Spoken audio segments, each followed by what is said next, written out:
जिंदाबाद जिंदाबाद जिंदाबाद जिंदाबाद जिंदाबाद जिंदाबाद।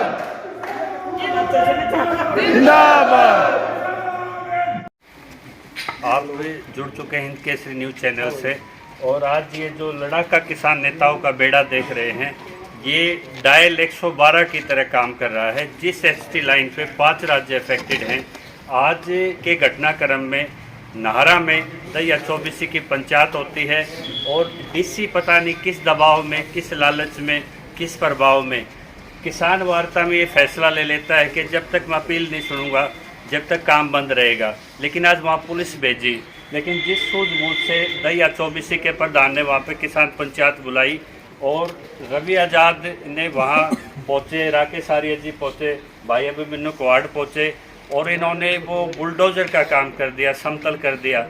और इनका आंदोलन का पड़ाव आज हम मुंगेशपुर में खड़े हैं, यानी कि औचंदी बॉर्डर जहाँ 5 राज्यों का एक ऑर्गेनाइज धरना चल रहा है।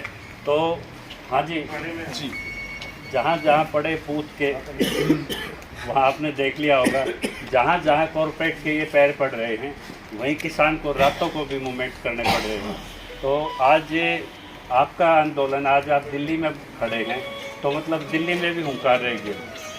नहीं, बिल्कुल पूरे उत्तर भारत में जमीनों के ऊपर, चाहे वो हाई वोल्टेज लाइन हो, चाहे वो गैस की पाइपलाइन हो, तेल की पाइपलाइन हो, कोई भी चीज फ्री में नहीं मिलती, लेकिन किसान की जमीन फ्री में चाहिए। कानून कोई है नहीं, जो था वो निरस्त हो चुका है। उसके बावजूद पुलिस है तो किसान की बात सुनने के लिए, लेकिन सरकार में बैठे हुए लोग और जो प्रशासनिक अधिकारी हैं वो इन अडानी अंबानी की कंपनियों से दलाली खा करके और गैंग की तरह ये पूरा एक गिरोह बन चुका है। और जो किसान की बेशकीमती जमीन है जिसकी कीमत करोड़ों में है, उसमें एक टावर एक खेत में गाड़ दिया तो उसकी जमीन की कीमत 0 होगी।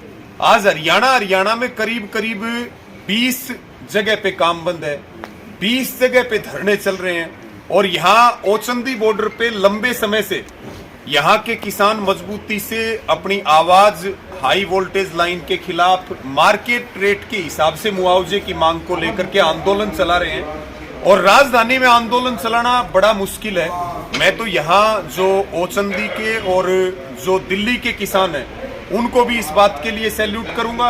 और ये बिल्कुल तय है कि काम होगा तो किसान को मुआवजा देना पड़ेगा, और मुआवजा मार्केट रेट के हिसाब से। उसमें पूरे कॉरिडोर का मुआवजा, केवल 4 पैरों के अंदर का मुआवजा नहीं, उसके साथ में वायर और जिस किसान के खेत से तार निकल रहा है उसको भी मुआवजा मिले, जो फसलें बर्बाद हो रही हैं, जो रास्ते प्रयोग हो रहे हैं उसका भी मुआवजा मिले। मुआवजा मिलेगा तो काम होगा, चाहे वो हरियाणा हो चाहे वो दिल्ली हो, हम सारे एक हैं, पूरे देश का किसान एक है। भाई जी, 90 गाँव को कटेवड़ा की अध्यक्षता में ये भी घोषणा भी हो चुकी है कि यदि किसानों का मुद्दा नहीं निपटा तो हम सीधा बहिष्कार करेंगे। कटेवड़ ने किया भी था जी, और उस तरह से मीटिंगें हो रही हैं जी। तो ये जो तिगड़ी किसानों की आई नेता होगी, दिल्ली के किसानों को क्या एश्योरेंस मिली आपके एंट्री होने के बाद? देखिए, यहाँ मजबूती से आंदोलन चल रहा है, जबरदस्ती काम शुरू करने की कोशिश की जा रही है। आज भी कोशिश की गई और नारा में जो आंदोलन चल रहा है उसको डिस्टर्ब करने के लिए यहाँ पे सैकड़ों किसानों की गिरफ्तारी हुई जो अब तक थाने में है। महिलाओं की, बुजुर्गों की बदतमीजी कर रहे हैं, गुंडागर्दी कर रहे हैं। हम तो दिल्ली के किसानों को हरियाणा की तरफ से ये पूरा आश्वस्त करते हैं कि आप जब भी, जिस भी समय आप हमें पुकारोगे, कोई भी सरकार और प्रशासन गुंडागर्दी करेगी तो हम कंधे से कंधा मिला करके साथ देंगे। हमारी छाती आपके लिए हमेशा तैयार है 24 घंटे। हम इस लड़ाई को जीतेंगे जरूर।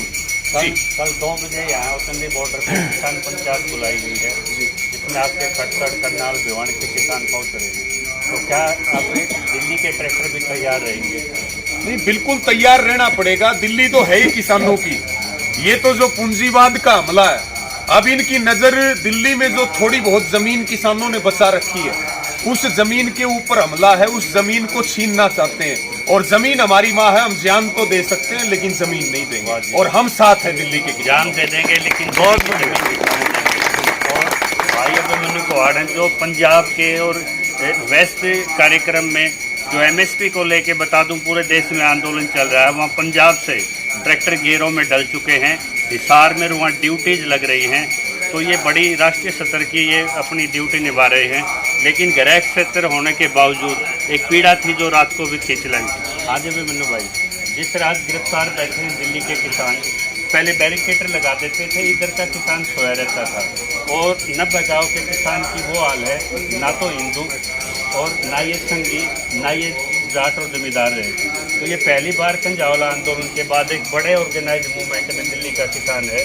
तो क्या आप इस आंदोलन की समापन यात्रा में कल इसमें योगदान के साथ लीड करेंगे जो हमारे? देखिए क्या है कि आज जैसे नारा में पंचायत रखी गई थी, भाई उमेश भैया जी के नेतृत्व में रखी गई थी, हमारे 24 के प्रधान हैं, और 3-4 दिन पहले जब किसानों को गिरफ्तार किया गया था तो उसी समय से हमारे भाई वहाँ पहुँचने शुरू हो गए। आपकी टीम भी सक्रिय हो गई थी। और देखो सारा किसान एक है, ना तो किसान की कोई जाति है ना किसान का कोई धर्म है, हमारी जाति भी मेहनत करना है और हमारा धर्म भी मेहनत करना है। तो आज नारा में हजारों की संख्या में किसान वहाँ पे इकट्ठे हुए, तमाम खापों के पदाधिकारी, किसान संगठनों के पदाधिकारी वहाँ पहुंचे, और आज तो हम देखने आए थे वो फोर्स कहाँ है जो 3-4 दिन से बदमाशी कर रही थी, जो गुंडागर्दी कर रही थी, जो किसानों के साथ बदतमीजी कर रही थी। 85 वर्ष के बुजुर्गों को, इतनी ज्यादा उम्र के लोगों को थाने में रखा गया। राम कुमार जी जो यूनियन के बहुत पुराने योद्धा हैं, उनको ओढ़ने कपड़े तक नहीं दिए गए, पीने के लिए चाय नहीं दी गई, उनको कुछ खाने के लिए नहीं दिया गया। लेकिन जब सारे साथी आप सब लोग वहां सुबह पहुंचे तो प्रशासन हाथ जोड़ के खड़ा था। आज हम वो फोर्स देखने आए थे, भाई वो फोर्स कहाँ पे है, लेकिन आज जब हजारों की संख्या में किसान वहां पहुंचे, ना तो वो फोर्स दिखी ना उनके वो अधिकारी दिखे। हमने तो कहा भाई कहाँ है वो फोर्स, आ जाओ आज, तो कोई फोर्स नहीं आई। उसके बाद जेसीबी से लेके वहां पे गड्ढे थे वो बंद कर दिए गए हैं, और अगर प्रशासन फिर जबरदस्ती करने का प्रयास करेगा तो फिर हजारों की संख्या में होंगे। और मैं आपको बता दूं ये सिर्फ हरियाणा तक की बात नहीं है या किसी अगले दिल्ली तक की बात नहीं है। 13 फरवरी से देश के कोने कोने से ट्रैक्टरों में तेल डल चुका है, टंकी उनकी भर चुकी है। एमएसपी की मांग पे लेके जो भूमि अधिग्रहण के नाम पे लूट हो रही है। क्या योगदान करें? देखिए मैं ये कह रहा हूँ कि भाई दिल्ली का किसान ने पिछले आंदोलन में भी बड़ा योगदान किया था। अगर आप बचेंगे तो एक ही सूरत में बच सकते हैं आप इस कॉर्पोरेट के हमले से, वो है अपनी एकजुटता। अगर आप एकजुट नहीं हुए तो जूत लागेंगे सबके। हो सके किसी के 2 महीने पहला लाग जाए, किसी के 2 महीने पाछा लाग जाए, किसी के 2 साल पाछा लाग जाए। अगर आप इकट्ठे हो जाए तो आप इस कॉर्पोरेट के एजेंट राजनेताओं का आप सारे के जूत मार सके हैं, या अपनी ताकत है। एक व्हाट्सएप मैंने एक फिगर देखा है डीआर ऑफिस में 20% सर्कल रेट बढ़ोतरी का डाटा आया हुआ है, लेकिन अप्रैल से वो कह रहे लागू करेंगे, फरवरी में 4 से लग जाएगी। तो क्या किसान को फायदा हो, इसीलिए डिले किया? आपने एक बड़ा महत्वपूर्ण सवाल उठाया। पहले हर साल महंगाई के अनुसार कलेक्ट्रेट बढ़ाए जाते थे। 2017 से लेकर 2022 तक देश भर में मोदी सरकार ने कलेक्ट्रेट बढ़ाने की बजाय घटाए, ताकि अगर कोई एक्वायरमेंट हो है तो किसानों को कम से कम मुआवजा मिले और इनके कॉर्पोरेट मित्रों की मौज हो जाए। लोगों ने लड़के, आप सब लोगों ने, हम सब लोगों ने आवाज उठाई। 1 जनवरी 2024 से हरियाणा में नए कलेक्टरेट लागू होने थे। तहसीलों तक वो पूरी लिस्ट भी पहुंच गई थी, कंप्यूटरों में भी दर्ज हो गए थे। लेकिन 31 दिसंबर 2023 को तानाशाह मुख्यमंत्री मनोहर लाल खट्टर जी आदेश देते हैं कि ना अभी इसको रोक दो। वो इसलिए रोके गए ताकि किसान को फायदा ना हो। फाइल कंप्लीट हुई पड़ेगी। मैं कह रहा हूं कि कंप्यूटर तक आ गए, जब तहसील के कंप्यूटर तक आ गए, रिकॉर्ड में चढ़ गए सारे, उसके बावजूद वो रुकवा दी। इसका मतलब स्पष्ट है कि ये किसान के विरोधी हैं। और मंत में एक बात कह के अपनी बात खत्म करूंगा, क्योंकि अभी आपने थाने में भी चलना चाह भाई अपने पकड़ रखे हैं कि भाई बैठे हमारे नेता आएंगे तो आपने एक चीज समझनी है, सारे भाइयों को संदेश देना चाहूँ आपके माध्यम से, यो टाइम आ गया। लोकसभा चुनाव भी है और हरियाणा वाले भाइयों तम तो ये क्या है, विधानसभा चुनाव भी है। यो वोट की चोट मारने का टाइम है। ईव का करड़े होकर इन कॉर्पोरेट के एजेंटों पे, इन धार्मिक उन्मादी लोगों पे वोट की चोट मार दो।